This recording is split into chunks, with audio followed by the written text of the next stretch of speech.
Olá, eu sou o professor Lauro Kozovitz. Sejam muito bem-vindos ao canal. Neste vídeo, iremos apresentar a codificação de uma aplicação Java, JSP e Servlets para cadastro, recuperação, atualização e remoção de usuários de uma aplicação web, com validação desses usuários, ou seja, uma aplicação CRUD. Dê uma pausa no vídeo, inscreva-se no canal, aperte o sininho para ser informado dos novos vídeos.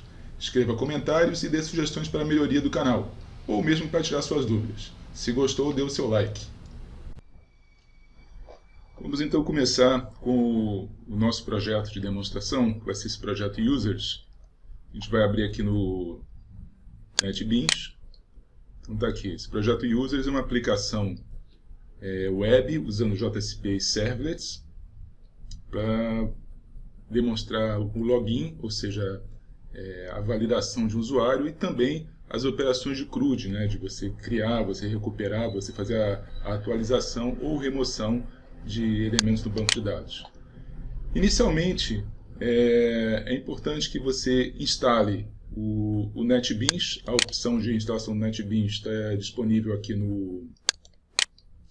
na página netbeans.org. Faça a instalação do NetBeans 8.2 com a opção Tudo, Download, que você vai estar disponível uma série de tecnologias, caso você se interesse em desenvolver também. E depois de feita essa instalação, faça a instalação também do XAMPP, XAMPP, tá? Que você vai ter o MySQL e também o PHP-admin, que é bastante interessante para trabalhar com o banco de dados. Inicialmente nessa aplicação, voltando aqui para o NetBeans, é importante que você configure também, aqui na aba de serviços, o acesso ao banco de dados. Então aqui no banco de dados, já estou configurado com o driver JDBC Derby, e depois eu vou colocar num outro vídeo a gravação do banco de dados MySQL, e esses drivers você pode obtê-los aqui nesses endereços, né? Você faz a instalação, segue tutoriais que existem também no YouTube explicando como fazer essa configuração. Posso até gravar um vídeo mostrando como faz essa adição desses drivers, né, tanto do SQL, do MySQL quanto do Derby, mas não é tão difícil fazer isso, né? E a gente está usando aqui como servidor o Glassfish, que está integrado, o Derby, banco de dados, também está integrado, e aqui eu criei um banco de dados projeto, tá? Então fiz aqui a conexão. Se estiver desconectado, é só você conectar aqui. E o que eu fiz para fazer criar esses dados, veja bem, eu vou aqui mostrando os drivers. Tem aqui os drivers, tem aqui o projeto. Vamos aqui primeiro acessar aqui executar um comando, e nesse comando vamos colocar aqui também o SQL de criação dessa tabela. Então já tem aqui salvos, podem utilizar esse Derby SQL. Vou pegar aqui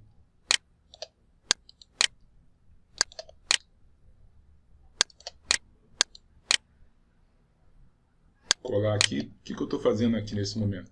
Eu vou matar a tabela users e depois criar essa tabela.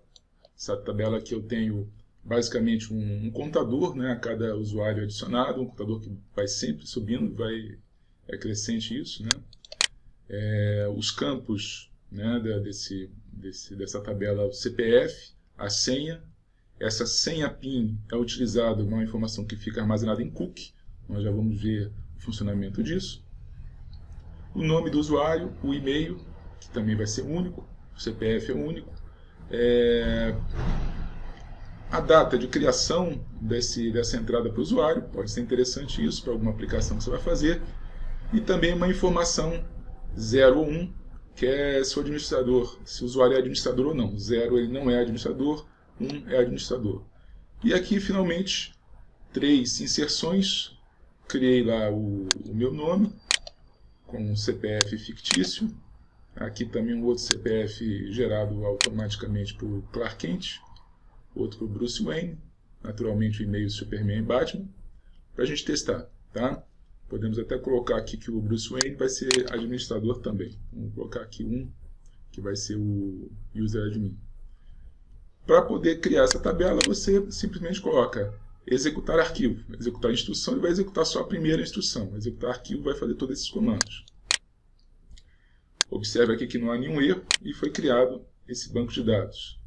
Se a gente olhar aqui para esse banco de dados, por exemplo, aqui em app, nas tabelas, a gente vai ver que a tabela users foi criada. Tá?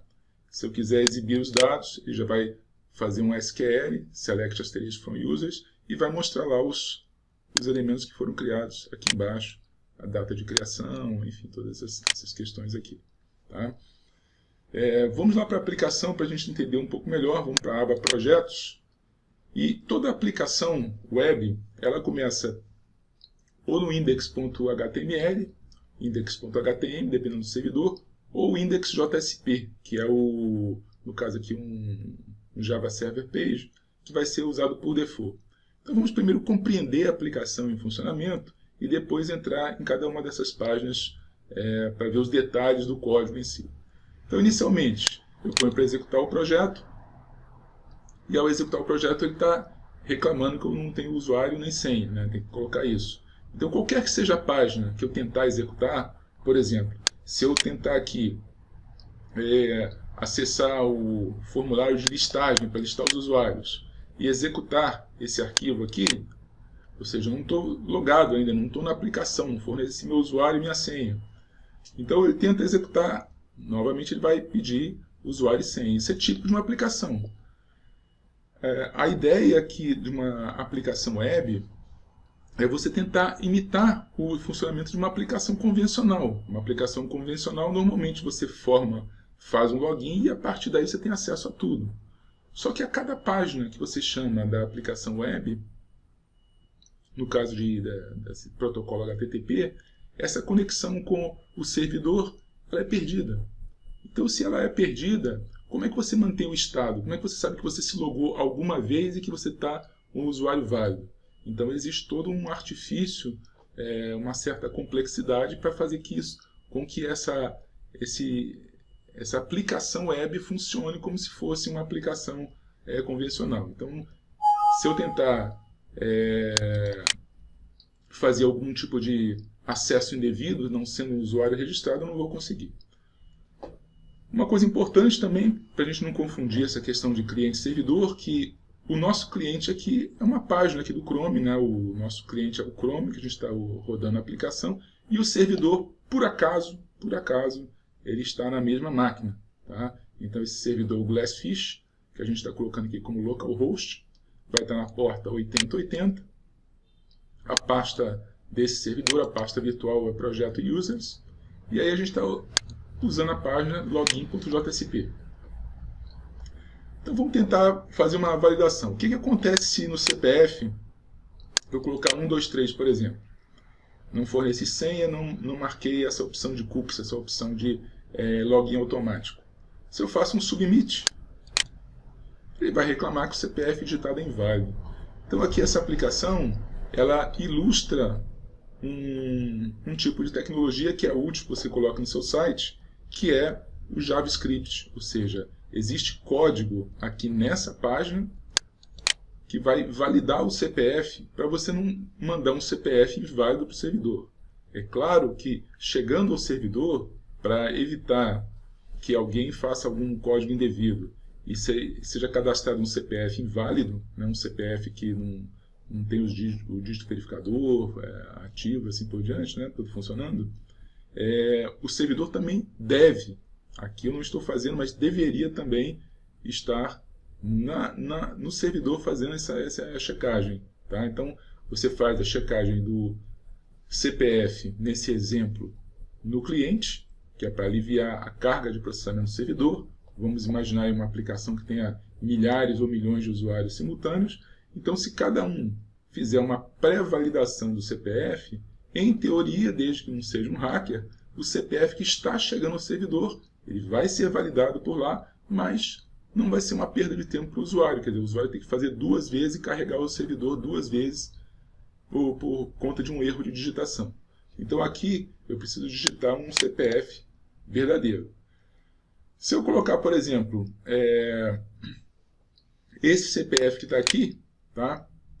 é um CPF que eu criei, 1, 2, 3, 4, 5, 6, 7, 8, 9, o dígito verificador dele está correto.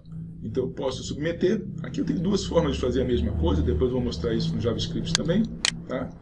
Observa que ele não reclamou que o CPF esteja errado. Então a rotina JavaScript ele verifica isso. Se o dígito verificador em vez de 09 fosse 11, ele vai reclamar que o CPF é inválido. Tá? Então o dígito verificador correspondente a esse CPF é de fato 09. Se eu fornecer aqui a senha, ou então marcar o auto login e apertar aqui, o que vai acontecer? Ele foi na página, a senha é inválida. Então a senha cadastrada, vou tentar aqui 1, 2, 3. Tá? Está reclamando que essa senha é inválida. Então vamos tentar aqui um que eu conheço, que é esse CPF, e a senha 1, 2, 3. Tá? Não vou marcar por enquanto aqui. Então eu vou fazer o submit e agora eu vou me conectar ao banco de dados. Eu vou me conectar ao controller dessa operação. Vamos ver isso no código.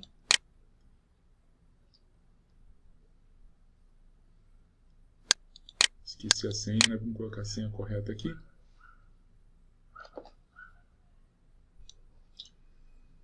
Vamos então colocar um usuário válido. Colocar esse aqui.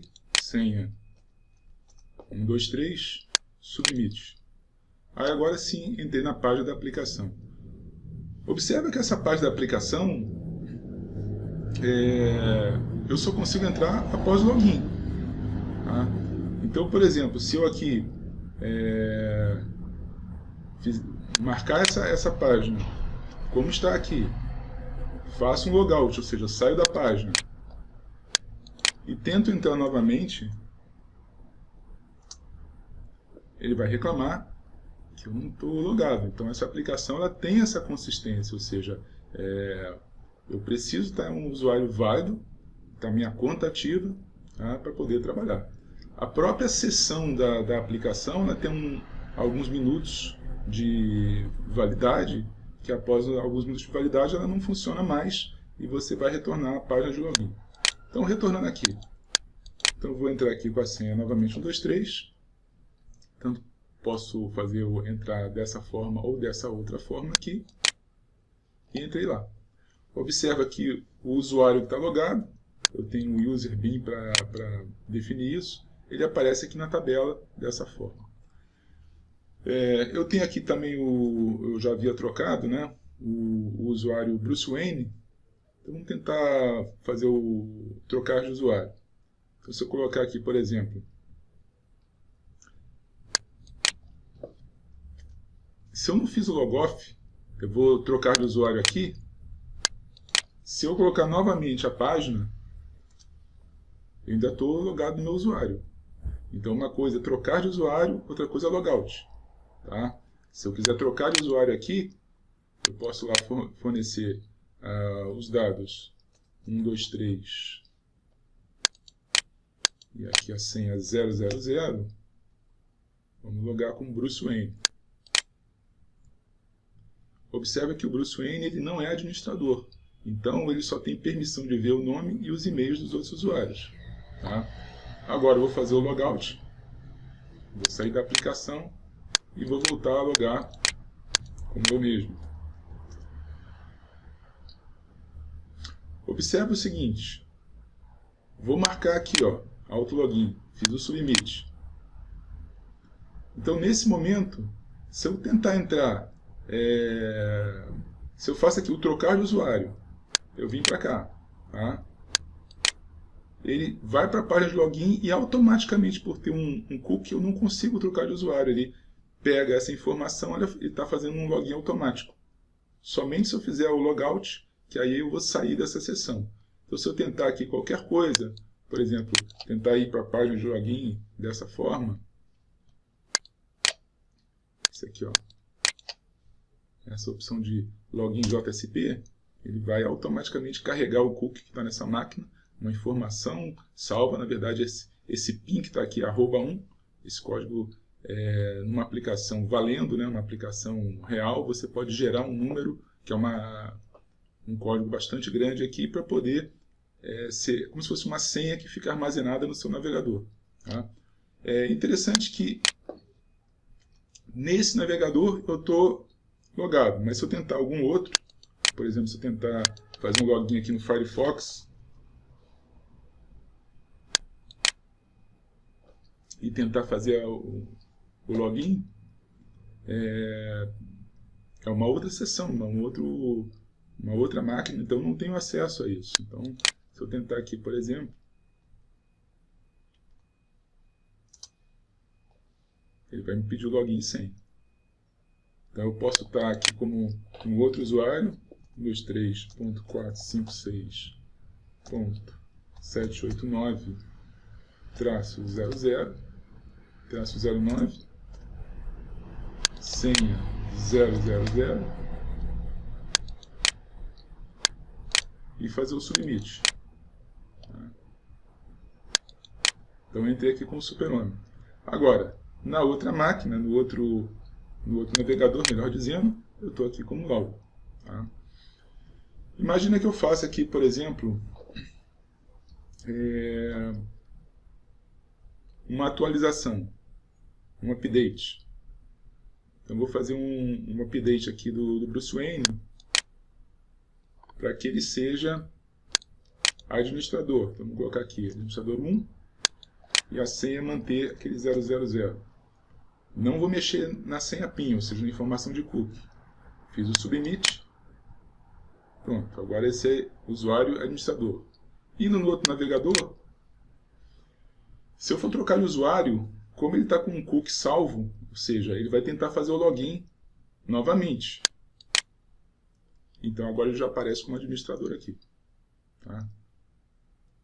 Agora, se eu por acaso, na máquina original, isso é importante, fizer aqui uma atualização e vou trocar esse PIN aqui para um valor qualquer, esse valor não está registrado. Tá?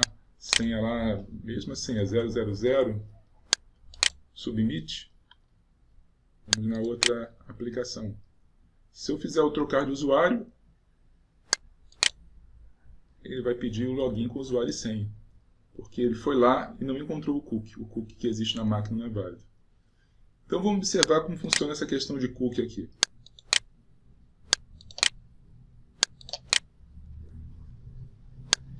Quando a gente entra, por exemplo, no Chrome, naquela opção de configurações do site, vai no avançado, né? Vai na opção avançada, e aí depois vamos ver aqui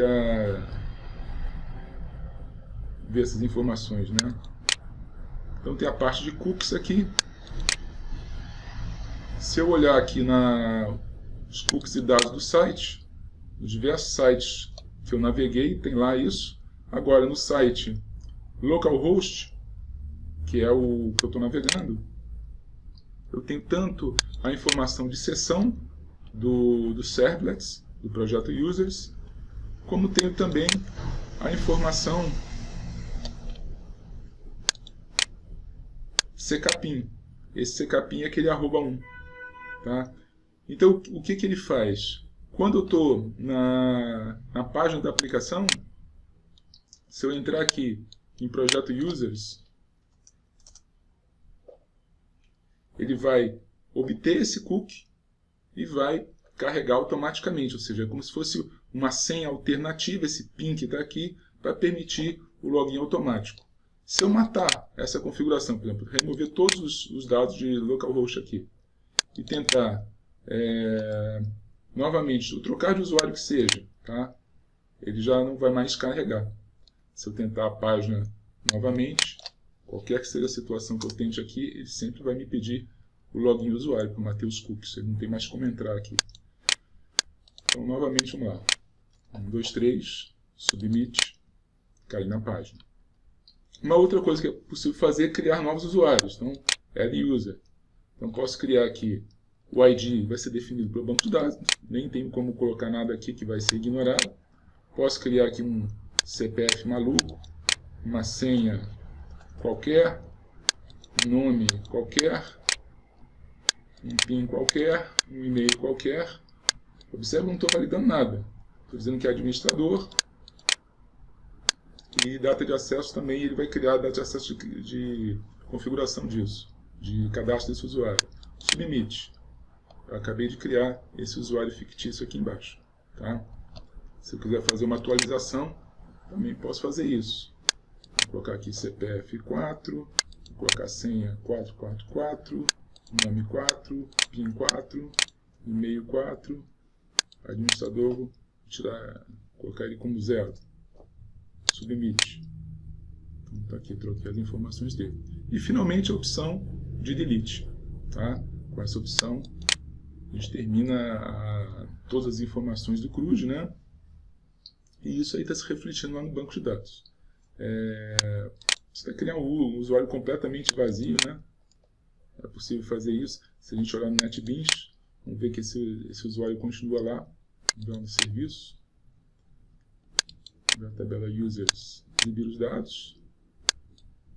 Está aqui esse usuário completamente vazio que a gente criou aqui. Tá? Vou apagar, delete. Se eu fizer o refresh aqui, executar essa instrução, o usuário já foi removido. Então com isso a gente completa a parte da demonstração da aplicação. Né? Essa aplicação está escrita em JSP, Serverless, código Java puro. Ela tem JavaScript, tem CSS, tem uma série de tecnologias envolvidas. E ela é uma aplicação, é uma base para uma aplicação que você venha desenvolver, porque ela tem o controle de validação, login, logout. Tá? Uma coisa importante, tá? Que o que eu estou acessando aqui é o localhost. Se eu tivesse hospedado isso, http:// teria o endereço, né? Se você colocasse hospedasse num container que fosse na porta 80, nem precisaria colocar a porta específica. Aqui o endereço dessa máquina é 127.0.0.1. E essa informação, se eu tentar, eu vou chegar nessa região aqui. O que é importante a gente colocar é que a aplicação cliente ela está rodando na mesma máquina que está o servidor, mas poderia estar numa outra máquina. É isso.